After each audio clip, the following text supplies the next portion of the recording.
दोस्तों आज के इस वीडियो में हम डिस्कस करने वाले हैं आपके BSc third year fifth semester zoology के सेकंड पेपर का यूनिट सेकंड, जिसमें कि हमारा आज का जो टॉपिक है वो है एम्फिऑक्सस। तो आज के इस वीडियो में हम एम्फिऑक्सस से जुड़े हुए इसके हैबिटेट और मॉर्फोलॉजी को डिस्कस करेंगे। तो आइए सबसे पहले हम एम्फिऑक्सस के सिस्टमेटिक पोजीशन यानी कि क्लासिफिकेशन को देखते हैं। तो फाइलम है कार्डेटा, ग्रुप है एक्रेनिया। वहीं अगर हम बात करें सब फाइलम की तो इसका सब फाइलम है सिफेलोकार्डेटा, क्लास है लेप्टोकार्डी, फैमिली है ब्रैंकियोस्टोमिडी। वहीं अगर हम बात करें इसके टाइप की तो इसका टाइप है ब्रैंकियोस्टोमा या फिर उसी को बोलते हैं हम एम्फिऑक्सस। आइए नेक्स्ट हम बात करते हैं इसके हैबिट और हैबिटेट की। Branchiostoma lives both in marine and estuarine habitat. तो मैरीन का मतलब क्या होता है? मैरीन का मतलब होता है ये साल्टी वाटर में पाए जाते हैं या फिर कह सकते हैं कि सी वाटर में पाए जाते हैं। वहीं अगर हम बात करें स्टीराइन की तो स्टीराइन का मतलब ये होता है कि जहाँ पर सी वाटर और रिवर का पानी मिलता है, या फिर कह सकते हैं ऐसा कि जहाँ पर साल्टी वाटर और फ्रेश वाटर मिलते हैं उसको हम बोलते हैं स्टीराइन वाटर। तो ये दोनों ही प्लेस पर देखने को मिलते हैं। प्रायः ये सैंडी सोर्स यानी कि जो बलुई तलहटी होती है वहाँ पर आपको देखने को मिलेंगे, यानी कि वहीं पर ये अपना बिल बनाकर या फिर कह सकते हैं एक छोटा सा सुरंग बनाकर उसी में पाए जाते हैं। तो ब्रांकियोस्टोमा क्या है कि मछली की भांति तैरता है और इसके जो सुरंग होते हैं वो बालू के बने होते हैं, बहुत छोटे छोटे सुरंग होते हैं, यानी उसकी जो गहराई होती है वो बहुत कम होती है। It keeps the anterior end of the body projected above the sandy bed to maintain the constant water current passing in through the mouth and expelled through the atriopore.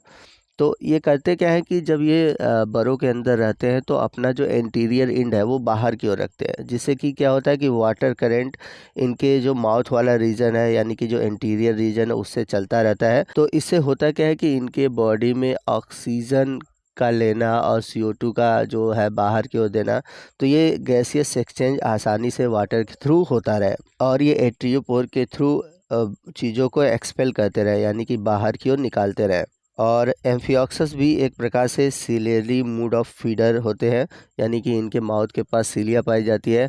तो जो चीज़ें इनको खाने योग्य होती हैं वही चीज़ें इनके बॉडी के अंदर प्रवेश करती हैं। आइए नेक्स्ट हम बात करते हैं इनकी मॉर्फोलॉजी की। तो मॉर्फोलॉजी में हम इनके एक्सटर्नल मॉर्फोलॉजी के देखेंगे।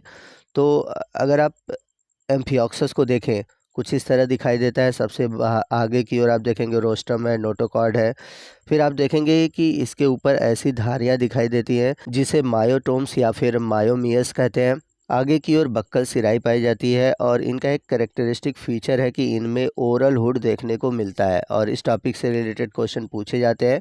तो ओरल हुड क्या होता है, जब आगे हम इस टॉपिक से रिलेटेड चीज़ों को डिस्कस करेंगे तो वहाँ पर मैं आपको डिटेल से बताऊँगा। ओरल हुड के आगे फेरिंग्स देखने को मिलेगा। इसके आगे की ओर मेटा प्लूरल फोल्ड्स पाए जाते हैं जिसमें कि इनके गोनैड्स होते हैं। फिर आगे की ओर है एट्रियम। पोस्टीरियर साइड की ओर आपको देखने को मिलेगा एट्रियोपोर और फिर वेंट्रल रेज होती है जहां पर वेंट्रल फिन, फिर उसके बाद डॉर्सल फिन, एनस है, टेल है और काउडल फिन है। तो ये सभी स्ट्रक्चर आपको देखने को मिलते हैं। तो जब भी आप अगर इनके एक्सटर्नल मॉर्फोलॉजी के बारे में बात करेंगे एग्ज़ाम में अगर आता है तो आप ये फिगर ड्रा करेंगे और जितने भी पार्ट मैंने बताए हुए हैं उनको ज़रूर मेंशन करेंगे।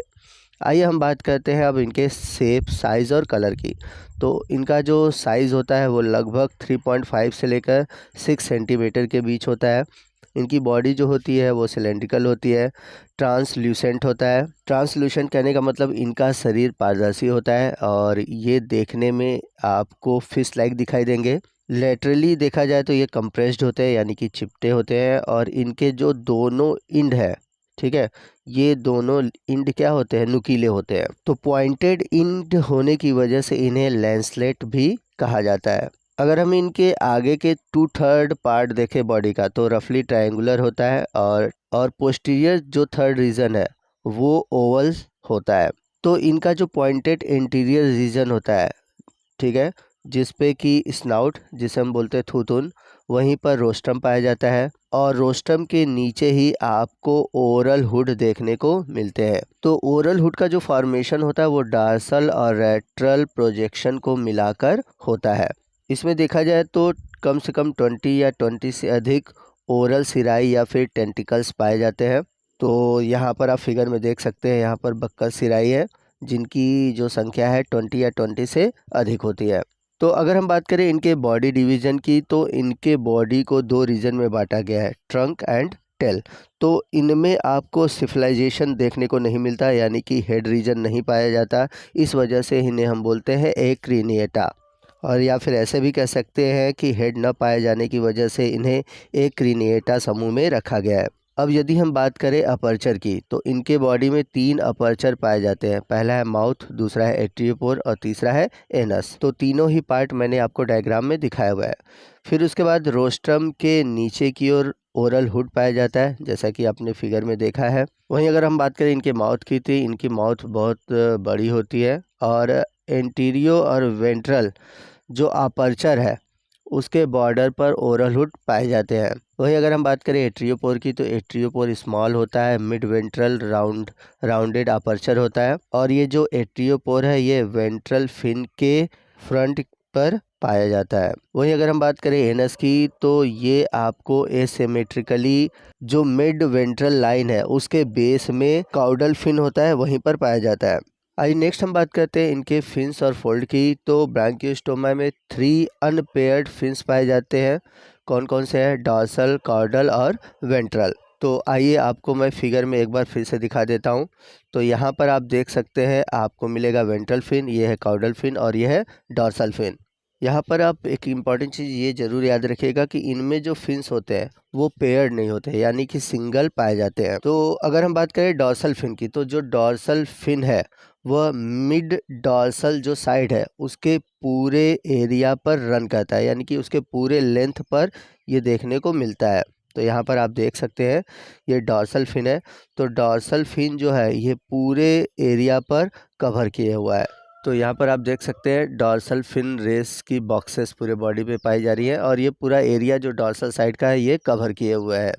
इसके अलावा जो डॉर्सल फिन है ये करता क्या है कि काउडल फिन से भी जुड़ा हुआ है। कहाँ पर जुड़ा है? जो टेल रीजन है उसके बॉर्डर पे। वहीं अगर हम बात करें वेंट्रल फिन की, तो वेंट्रल फिन जो है मिड वेंट्रली आपको जो काउडल फिन है जहाँ पर एट्रियोपोर पाया जाता है वहीं पर देखने को मिलता है। The dorsal fin is supported by a series of fin rays. तो जैसा कि मैंने आपको फिगर में दिखाया था कि जो डॉर्सल फिन होते हैं वो ढेर सारे बॉक्सेस के रूप में दिखाई देते हैं, जिसे हम बोलते हैं डॉर्सल फिन रेस बॉक्स। और इनके जो वेंट्रल फिन्स होते हैं वहाँ पर नर्व्स पाए जाते हैं। अब बात आती है कि इनके फिन रेस बने किससे होते हैं। तो इनके जो फिन रेस होते हैं वो जिलेटिनस सबस्टेंस और कुछ कनेक्टिव टिश्यू से मिलकर बनते हैं। यहाँ पर आप एक बात जरूर याद रखिएगा कि जो फिन रेस है वो कॉर्डल फिन में नहीं पाई जाती। और यहाँ पर एक इम्पॉर्टेंट पॉइंट ये भी है कि इनमें जो फिन पाया जाता है वो जो फिन फिश में पाए जाते हैं उनके समान नहीं होता या उनसे समानता नहीं रखता। इसी कारण इन्हें सुपरफिशियली फिश कहा जाता है, ट्रू फिश नहीं कहा जाता। तो जो ओरल हुड होता है वो कॉन्टिन्यूअस पोस्टीरियरली पाया जाता है, और 2 लेटरल मेम्ब्रेनस हॉलो मेटाप्लूरल फोल्ड होते हैं जो कि वेंट्रली रन करते हैं एट्रियोपोर तक। आइए नेक्स्ट हम बात करते हैं मायोटोम्स और गोनैड्स की। The body wall show metameric segmentation. तो इनमें मेटामेरिक सेगमेंटेशन पाया जाता है जो कि कुछ इस शेप का आपको दिखाई देता है। Blocks of muscles called myotomes और मायोमियस, यानी कि जो मसल्स के ब्लॉक होते हैं उसे मायोटोम्स या फिर मायोमियस कहते हैं। These are found just beneath the transparent body wall, जो कि आपको जो ट्रांसपेरेंट इनकी बॉडी वॉल है जस्ट उसी के नीचे देखने को मिलती है। वहीं मायोटोम्स के नीचे दोनों साइड आपको एक सीरीज ऑफ गोनैड्स दिखाई देती है जो कि माउथ और एट्रियोपोर के बीच होता है। तो यहाँ पर आप फिगर में देख सकते हैं कि एट्रियोपोर से माउथ के बीच ये आपको गोनैड्स दिखाई देंगे। आई होप कि मैंने एम्फिऑक्सिस से जुड़े हुए जितने भी टॉपिक आपको समझाया है वो सभी अच्छे से समझ में आ गए होंगे। अगर अच्छे से समझ में आ गया होगा तो प्लीज़ वीडियो को लाइक करिएगा, अपने दोस्तों में शेयर कीजिएगा, और यदि आप हमारे चैनल पर नए हैं और अभी तक आपने हमारे चैनल को सब्सक्राइब नहीं किया हुआ है तो प्लीज़ चैनल को सब्सक्राइब कर लें, और बगल में जो बेल आइकान है उसे ज़रूर प्रेस करें ताकि जब भी मैं इस तरह के इन्फॉर्मेटिव वीडियो अपलोड करूँ उसका नोटिफिकेशन आपको मिलता रहे। तो मिलते हैं अगले वीडियो में अगले टॉपिक के साथ, तब तक के लिए जय हिंद, जय भारत।